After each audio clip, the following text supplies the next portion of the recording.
The scream tore from my throat, raw and involuntary, a sound ripped from the deepest part of me. It was the sound of my body breaking open to bring life into the world. But as the echo of my pain faded, another sound filled the sterile white room. Laughter. It was his laughter. Low, condescending, and sharp enough to cut through the haze of agony. I forced my eyes open, my vision swimming, and saw my husband, Mark, leaning against the wall with his arms crossed. He had a smirk on his face, a look of pure amusement as he glanced at the two nurses who were trying to help me.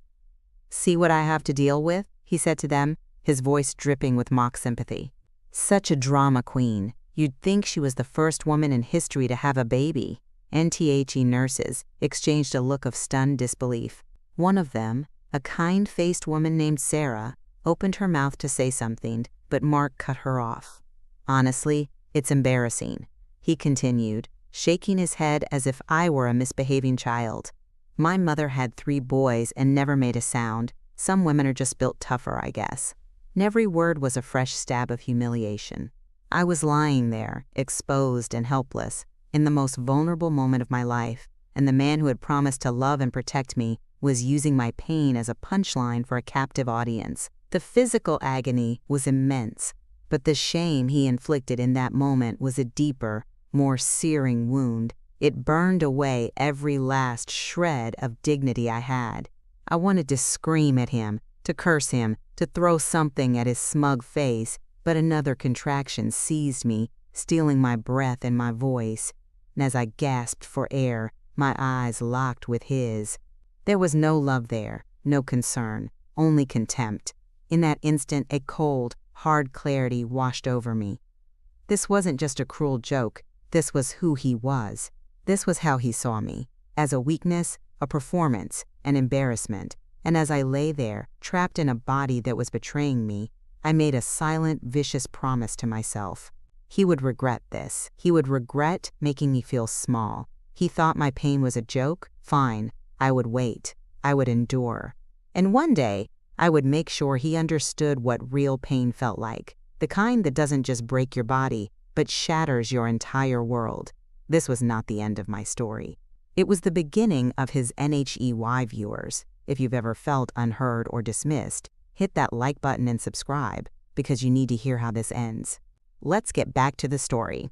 And the gilded cage, our life, to anyone looking in, was perfect.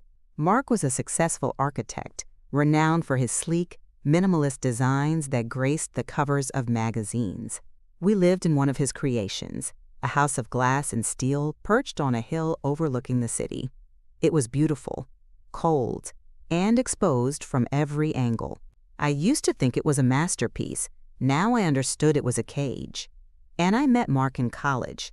He was brilliant, ambitious, and utterly captivating. He pursued me with a single-minded focus that I mistook for passion. He made me feel like the center of his universe. My parents, simple, hard-working people, were intimidated by his wealth and intellect. "He seems a bit intense, honey," my mother had said gently before our wedding. I'd dismissed her concerns as old-fashioned. I thought his intensity was a sign of how much he loved me. I didn't realize that his love was conditional, a prize I had to constantly earn by being the perfect, supportive, and, most importantly, quiet partner. NTHE early years of our marriage were a blur of his career ambitions. I put my own dreams of being a writer on hold to support his. I hosted his dinner parties, charmed his clients, and managed our perfect home. He praised me when I did well, calling me his secret weapon, but there were rules, unspoken at first, then gradually laid bare. Don't interrupt him when he's working. Don't have opinions that contradict his. Don't be too loud, too emotional, too much. NHI's control was subtle, a slow-acting poison. It started with small things. He'd critique my outfits, suggesting something more elegant or understated. He'd gently mock my choice of books or movies in front of our friends, laughing it off as a joke when he saw the hurt in my eyes. He isolated me from my old friends, complaining they were too provincial and didn't understand our life. I slowly shrank myself to fit into the mold he had created for me, telling myself this was the price of a sophisticated life. When I got pregnant, I thought it would change things. I thought a child would soften him, would bring a new warmth into our cold glass house. For a while, it seemed like I was right. He was fascinated by the idea of a son, an heir to his architectural empire. He'd place a hand on my growing belly and talk about our boy, mapping out his entire future before he was even born. He designed the nursery himself, a sterile gray and white room that looked more like a modern art installation than a place for a child. NBUT, as the pregnancy progressed, his control tightened. He dictated my diet, my exercise, even the amount of sleep I got, all under the guise of what's best for the baby. My body was no longer my own. It was a vessel for his legacy. My morning sickness was an inconvenience to his schedule. My fatigue was a sign of weakness. I felt like a project he was managing, not a partner he was cherishing. In THE night, I went into labor. His first reaction was annoyance. It was 2 weeks early, and it interfered with a meeting he had with an important client. "Can't you hold on for a few more hours?" he'd asked, not even joking. The drive to the hospital was silent, punctuated only by my pained gasps. He didn't hold my hand. He didn't offer a single word of comfort. He just tapped his fingers impatiently on the steering wheel, his mind clearly elsewhere. NBY, the time we got to the delivery room, the pain was all-consuming. I was scared and exhausted, and I needed him. I needed the man I had married, the one who had once made me feel like the only person in the world. But that man was gone, if he had ever existed at all. In his place was a stranger with a cruel smirk and a heart of stone. As he stood there, mocking my agony in front of the nurses, the last of my illusions about him crumbled into dust. I saw the cage he had built around me, and I finally understood that the only way out was to burn it to the ground. The love I had for him died in that room, and in its place, something cold and hard began to grow. It was a seed of vengeance, and I knew with absolute certainty that I would nurture it until it was strong enough to tear his perfect world apart. The silent observer NWE brought our son, Leo, home to the house of glass. Mark was ecstatic. He had his heir. He paraded Leo around to his friends and family, accepting their congratulations like he'd won a prestigious award. He was the perfect doting father, but only when he had an audience. When we were alone, the baby was my responsibility. The sleepless nights, the endless feedings, the constant crying, that was all my domain. "You're a natural at this, darling," he'd say, patting me on the head before retreating to his soundproof office to work. And I didn't mind. In fact, I preferred it. My son became my entire world, a tiny, warm anchor in the cold emptiness of my marriage. Holding him, I felt a strength I never knew I possessed. His innocent, trusting eyes were a constant reminder of what I was fighting for. My promise to myself in that hospital room wasn't just about revenge anymore. It was about securing a future for Leo, a future where he would never learn his father's brand of cruel, conditional love. And I began to play a role. I became the perfect wife and mother Mark expected me to be. I was serene, capable, and utterly compliant. I smiled at his jokes, praised his genius, and never, ever challenged him. I made myself so small, so agreeable, that he stopped seeing me as a person. I became part of the furniture in his perfect house, something to be used and ignored, and that was exactly what I wanted. Because when you're invisible, you can see everything. I started to watch him, really watch him. I became a silent observer in my own home. I studied his habits, his routines, his weaknesses. I learned to read the subtle shifts in his mood, the flicker of annoyance in his eyes, the tightening of his jaw. I paid attention to the calls he took in another room, the way he angled his laptop screen away from me, the names of clients and colleagues he mentioned. Every piece of information was a stone, and I was slowly, patiently building a foundation for my plan. An NY old dream of being a writer resurfaced, but with a new purpose. I started a private journal on a password-protected file on an old laptop he never used. I didn't write stories. I wrote facts. I documented everything. I wrote down the date and time of his mocking laughter in the hospital. I detailed every dismissive comment, every act of emotional neglect, every time he prioritized his work over his family. I wrote about the time Leo had a high fever, and Mark refused to leave a dinner party, telling me I was overreacting. I had to take our son to the emergency room alone, my heart pounding with fear. When I got home at 3 a.m., he was asleep, and the next morning, he didn't even ask how Leo was. It all went into the journal. It became my Bible of his sins, a meticulous record of his cruelty. Years passed. On the surface, we were the picture of success and happiness. Mark's firm grew, his reputation soared, and our life became even more luxurious. He bought me expensive gifts, jewelry, cars, clothes, not out of love, but as props for the stage he was directing. He needed his wife to look the part.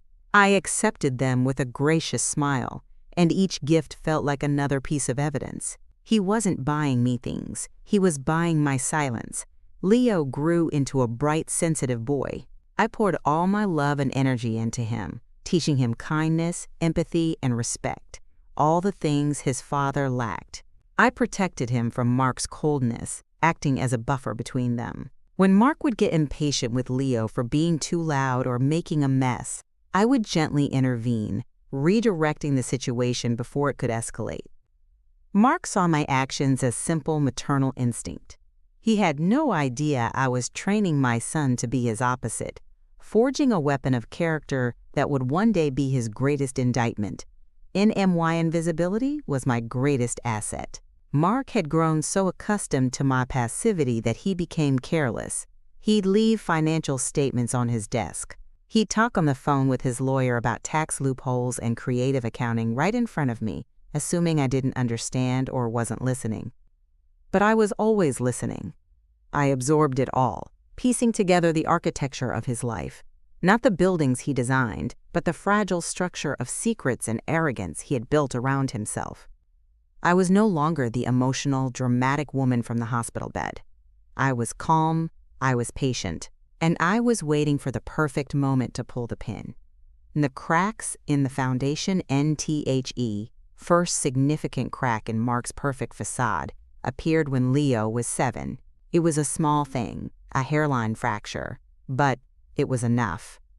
Mark was being honored at a huge industry gala, receiving a prestigious Architect of the Decade award. The event was the culmination of everything he had worked for. He was insufferable for weeks leading up to it, micromanaging every detail, from my dress to the speech he would give. His entire identity was tied up in this public validation.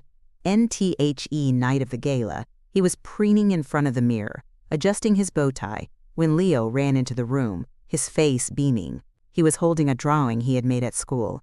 It was a picture of our family in front of a lopsided, colorful house. "Look, Daddy," he said, his voice filled with pride. "It's for you, for your award." Mark didn't even glance down. "Leo, not now," he snapped, his voice sharp with irritation. "I'm busy, and for God's sake, don't wrinkle my suit." Leo's face fell. The light in his eyes dimmed, and he slowly lowered the drawing. He looked at his father, then at me, his expression a heartbreaking mix of confusion and hurt. My heart clenched. I knelt down and took the drawing from his small hands. "It's a beautiful house, sweetie," I whispered, loud enough for Mark to hear. "The best one I've ever seen." And I shot Mark a look. It wasn't angry or defiant. It was cold and empty. For the first time in years, he seemed to register something beyond his own reflection. He saw the look on my face, the way Leo was shrinking away from him, and a flicker of something, annoyance, guilt, crossed his features. He sighed dramatically. "All right, son, let's see it," he said, his tone forced and impatient. He took the drawing, glanced at it for a second, and handed it back. "Very nice. Now run along. The adults need to get ready." NHE turned back to the mirror, the incident already forgotten. But I wouldn't forget. I tucked the drawing away safely. It was another piece of evidence, but this time, it was different. This wasn't just about his cruelty to me. It was about his dismissal of his own son. And that was a line I would not let him cross. NTHAT, night at the gala, I watched him on stage, accepting his award. bathed in the golden light of the adoring crowd. He spoke eloquently about vision, legacy, and building things that last. He even thanked me, his beautiful, supportive wife, for being his rock. The audience applauded. They saw a humble genius, a perfect husband. I saw a hollow man, a fraud, and I knew his foundation was built on sand. After the gala, I escalated my efforts. My quiet observation turned into quiet action. I started with his finances. Using the information I had gathered, I began to dig deeper. I taught myself about forensic accounting through online courses I took late at night when he was asleep. I learned how to trace money through shell corporations and offshore accounts. His arrogance was my ally. His digital security was sloppy because he never imagined his quiet, artsy wife would have the skill or audacity to look. And I discovered he wasn't just avoiding taxes. He was cutting corners on his projects. He was using cheaper substandard materials than what was specified in the contracts, pocketing the difference. He was bribing city inspectors to look the other way. The sleek, beautiful buildings he was so proud of were potential death traps, their beauty hiding a rotten core. His entire legacy was a lie. NTHE discovery chilled me to the bone, but it also solidified my resolve. This was bigger than my personal revenge. This was about public safety. This was about the people who lived and worked in his fraudulent creations. My mission shifted. It was no longer enough to simply expose him and ruin his reputation. I had to dismantle his entire empire, piece by piece, to ensure he could never hurt anyone again. And I started creating an anonymous email account. I began compiling the evidence, scanned documents, incriminating emails I found in his trash folder, photographs of financial records. I was methodical, careful, leaving no digital fingerprints. I was building a case against my own husband, and with every piece of proof I gathered, I felt a strange sense of calm. The emotional, humiliated woman from the hospital was long gone. In her place was a cold, calculating strategist. Mark thought he was the architect. He had no idea I was designing his downfall. The first stone NTHE time for observation was over. It was time to act. I decided to start with something that would wound his pride, the thing he valued above all else, his reputation. I chose my target carefully, a prominent architectural journalist named Julian Vance, a man known for his integrity and his scathing takedowns of industry frauds. Mark both feared and respected him, constantly trying to win his approval. From my anonymous email account, I sent my first message to Julian. It was short and cryptic. End subject: the cracks in Mark Harrington's foundation, NMR Vance. They say Mark Harrington builds masterpieces. You should look closer at the materials he uses. Some things aren't as solid as they appear. A concerned observer attached a single low-resolution photo of a falsified invoice for steel beams on his most recent skyscraper project, the Apex Tower. It was just enough to pique his interest, not enough to reveal my hand. Then I waited. NFOR 2 weeks. Nothing happened. I started to worry that he had dismissed it as a crank email. Mark was more arrogant than ever, basking in the afterglow of his award. He treated me with a benign neglect that was almost worse than his cruelty. I was a ghost in his life, and he was completely oblivious to the storm that was gathering. And then one morning, as Mark was sipping his coffee and scrolling through the news on his tablet, he suddenly went rigid. A low, guttural sound escaped his lips. "That son of a bitch," he whispered, his face pale. And I feigned concern. "What is it, honey?" NHE shoved the tablet across the table. "Julian Vance. He's writing a hit piece on me." And I picked it up and read. It was an online article, a blog post on a major architectural news site. Vance didn't mention the Apex Tower directly.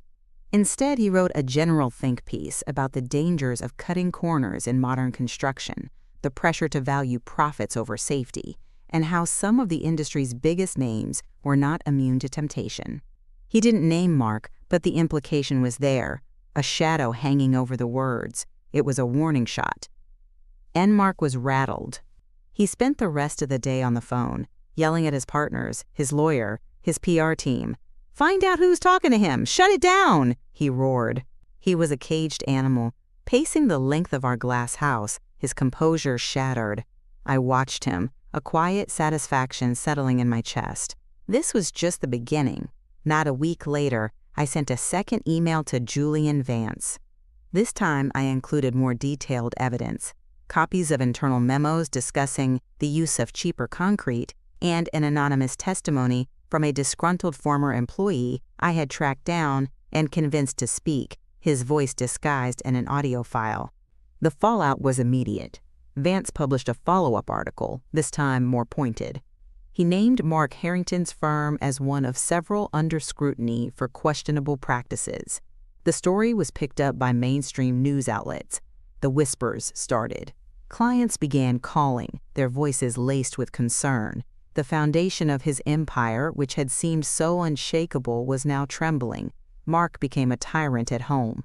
His paranoia was a thick, suffocating fog. He suspected everyone, his business partners, his rivals, his employees. He launched a witch hunt within his own company, firing people based on flimsy suspicions. The one person he never suspected was me. I was his quiet, supportive wife. I brought him tea, listened to his rants with a sympathetic ear, and offered soothing words. "I'm sure it's just a misunderstanding, darling," I'd say. "Your work is brilliant. No one can take that away from you." And HE would look at me, his eyes filled with a desperate need for validation, and nod. "You're right," he'd say. "They're just jealous." He clung to my support, never realizing that the hand rubbing his back was the same one that was pushing him off the cliff. NTHE's most satisfying moment came one evening when he was ranting about the anonymous source. "Who is it? Who hates me this much?" he yelled, slamming his fist on the table. Leo, who had been quietly doing his homework in the corner, looked up. "Maybe it's someone you were mean to, Daddy," he said, his voice small and clear. NTHE's silence in the room was deafening. Mark stared at his son, his face a mask of shock and fury. He looked like he wanted to scream at him, but something in Leo's innocent, unwavering gaze stopped him. He just turned and walked out of the room, and I pulled my son into a hug, my heart swelling with a fierce, protective love. Mark was so blinded by his own ego that he couldn't see the truth, even when it was spoken by his own child. He was looking for a powerful enemy, a corporate rival. He never thought to look at the woman who knew all his secrets, the woman whose pain he had once mocked. He had thrown the first stone in that hospital room years ago, and now the avalanche was starting to come down on him. And I was the one controlling its path. The unraveling NTHE articles were just the beginning. The real damage started when the official investigations began. Spurred on by Julian Vance's reporting and the anonymous evidence I had carefully leaked, the city's building commission launched a formal review of the Apex Tower. Inspectors, the kind Mark couldn't bribe, were sent to take core samples of the concrete and run structural analyses on the steel. Mark's life began to unravel in spectacular fashion. The man who lived for control was now in a situation he couldn't manage. His days were a frantic whirlwind of meetings with lawyers, engineers, and a crisis management team that cost him a fortune and delivered nothing but bad news. The Apex Tower, his crowning achievement, was declared structurally unsound. Construction was halted indefinitely. The project that was meant to cement his legacy became a towering monument to his fraud. NTHE financial bleeding was catastrophic. Investors pulled out. Lawsuits began to pile up, not just from the Apex project, but from past clients who were now commissioning their own inspections of his buildings. His firm, once the darling of the architectural world, was now toxic. Partners resigned, employees fled the sinking ship, and the sleek, minimalist office that once buzzed with activity grew quiet and empty. At home, he was a ghost. The arrogance was gone, replaced by a hollow-eyed desperation. He would sit in his expensive armchair for hours, staring out at the city lights, a glass of whiskey trembling in his hand. He stopped sleeping. He lost weight. The sharp, tailored suits he once wore with such pride now hung loosely on his diminished frame. For the first time in his life, Mark Harrington looked weak. NHE started talking to me, really talking, in a way he never had before. He wasn't seeking my advice. He was using me as a sounding board for his own despair. He'd confess his fears, his regrets, his rage at the faceless enemy who was destroying him. "I don't understand," he'd say, his voice cracking. "I built everything from nothing. I gave them beauty. Why are they doing this to me?" I would sit there, my hands folded in my lap, and listen. I'd offer him empty platitudes, but inside, I felt nothing. No pity, no sympathy. Just a cold, clean sense of justice being served. He spoke of beauty, but he had built his empire on a foundation of ugliness, of lies, of greed, and of cruelty. He was so obsessed with the structures he built that he never noticed the relationships he had demolished. And one night, he broke down completely. He was drunk, his words slurring. He fell to his knees in front of me and buried his head in my lap, sobbing like a child. "Help me," he wept. "I'm losing everything." I placed a hand on his head, my touch devoid of warmth. I thought of that hospital room. I thought of his laughter. I thought of the shame he had made me feel. "It will be all right," I lied, my voice as smooth and cold as glass. "We'll get through this." NHE looked up at me, his eyes red and swollen, filled with a pathetic, desperate hope.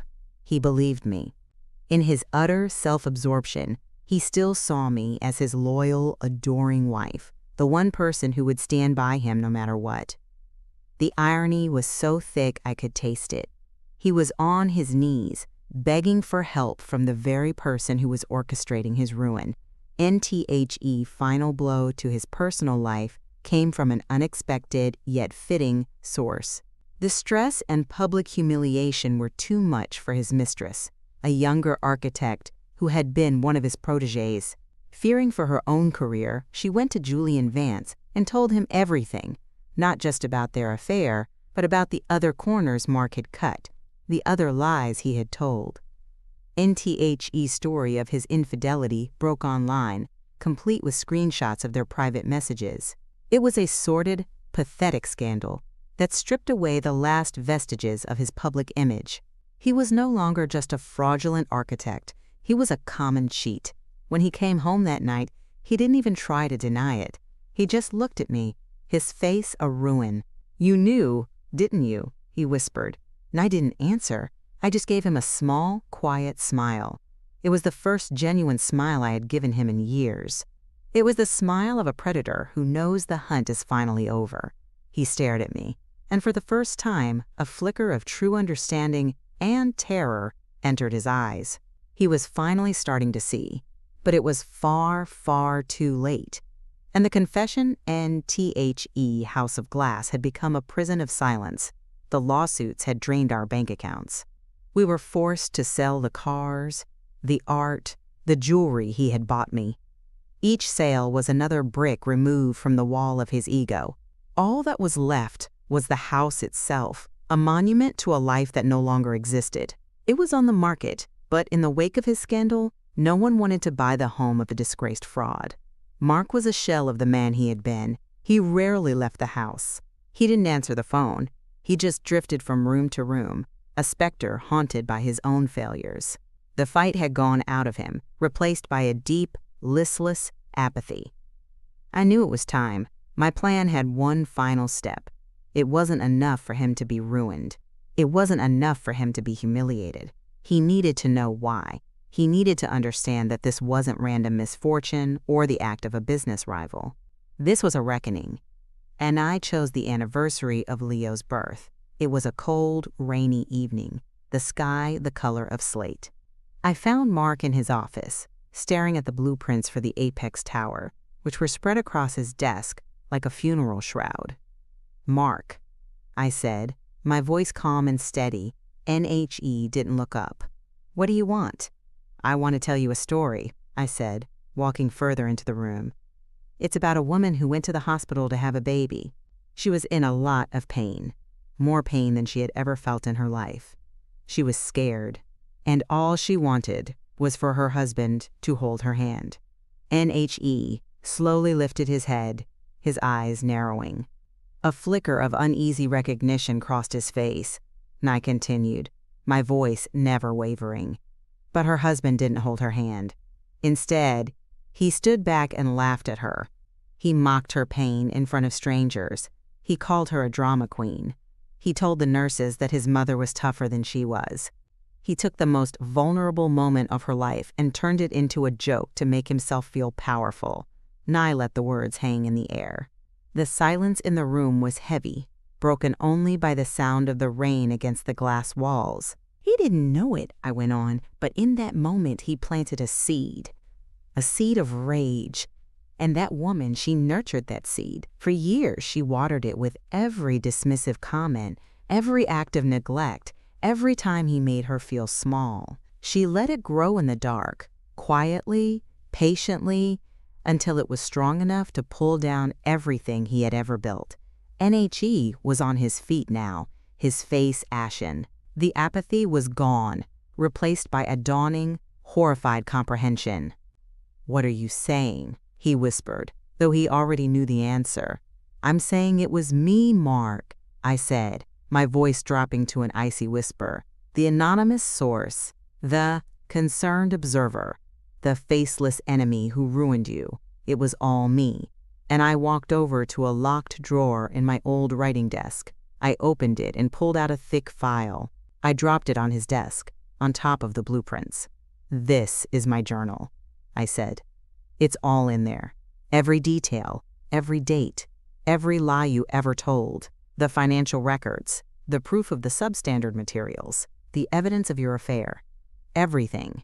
NHE stared at the file as if it were a venomous snake. He looked from the file to my face, his mind frantically trying to process the reality of what I was saying. The woman he had dismissed as weak, emotional, and insignificant was the architect of his complete and utter destruction. "Why?" he choked out, the word barely audible. "After all these years? Why?" And I leaned in close, my face just inches from his. I wanted him to see the absolute absence of pity in my eyes. "You want to know why?" I said, my voice low and vicious. "Because you laughed. You laughed when I was in agony. You laughed when I was bringing our son into the world. You took my dignity, and I decided I would take everything from you. An eye for an eye, Mark. You built your life on my silence. Did you really think it would last forever?" NHE stumbled backward, collapsing into his chair. He looked at me, but he didn't see his wife anymore. He saw a stranger, a ghost from a past he had tried to forget, return to claim her debt. The truth finally hit him, not like a wave, but like a wrecking ball, shattering the last remnants of his world. And in the ruins, there was only silence. The architect of a new life and one didn't stay to watch the aftermath.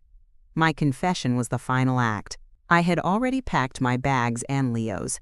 The house, the life, the man, they were no longer my concern. I walked out of that office, out of that house of glass, and I didn't look back. And I left the journal on his desk. I didn't care what he did with it. It had served its purpose. It wasn't for the courts or the public. It was for him. It was his legacy, a permanent record of the man he truly was, written by the woman he had fatally underestimated. NMY New Life started with a drive in the rain, away from the city and the wreckage I had created. Leo was asleep in the back seat, a peaceful, trusting expression on his face. For the first time in a decade, I felt the crushing weight on my chest begin to lift. I could breathe. NWE moved to a small coastal town a few hundred miles away, a place where no one knew the name Harrington. I used the money I had secretly saved over the years, the money from the expensive gifts he had given me, which I had sold and replaced with convincing fakes, to put a down payment on a small, cozy cottage with a garden. It was the opposite of the glass house. It was warm, private, and safe. And I started writing again, not for revenge, but for myself. I wrote stories about resilience, about hope, about women who found their strength in the broken places. My first novel, a thinly veiled account of my own story, was published by a small independent press. It didn't become a bestseller, but it found its audience. I received letters from women who saw themselves in my words, women who felt seen and understood. Their stories became a source of strength for me, a reminder that I was not alone. Leo thrived. Away from the oppressive tension of his father's presence, he blossomed. He made friends, joined the local soccer team, and discovered a passion for painting, filling our little cottage with vibrant, joyful canvases. He was kind, compassionate, and emotionally intelligent, everything his father was not. He was my greatest creation, my true masterpiece. And I never heard from Mark again directly. I read in the news that he had declared bankruptcy. The house was eventually repossessed by the bank. He faded into obscurity, a cautionary tale whispered in the architectural circles he once dominated. Justice, I learned, isn't always a loud, dramatic explosion. Sometimes, it's a slow, quiet erosion until there is nothing left.